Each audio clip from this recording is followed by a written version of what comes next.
No guys, ito nga pala yung takbo ng Rossi Flash X natin bago tayo magpalit ng lining kasi naubos na yung lining na, kaya ang pinalit natin yan yung nasa kanan. Then kung kailangan yung mga parts, andito meron tayo, at pagpagawa kayo ng bangko o racing seat, yan, meron din. At ito na, ito yung lining na pinalit natin. Let's go!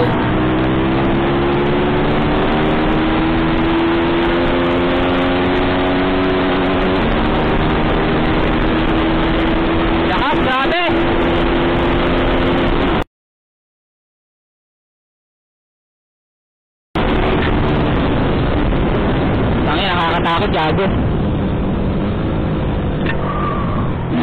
Nakakatakot.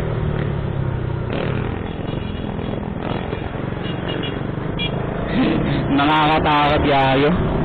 Sobrang tuloy na. Diba, iba ang takbo talaga. Di ba lang, tresera yata, para 100. Inubos ko eh, inubos ko yung limit eh. Mamaya ulit, mamaya.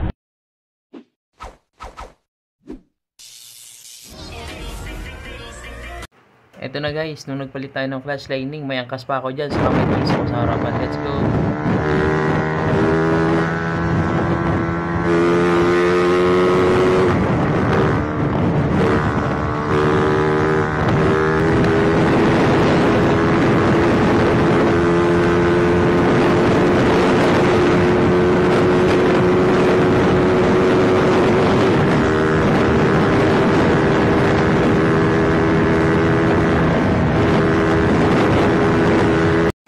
Yan guys, 120 na yung takbo ko dyan.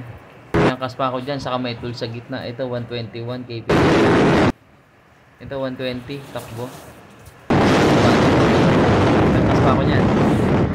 Mas gumanda lalo yung takbo guys nung nagpalit ako ng clutch lining. Solid.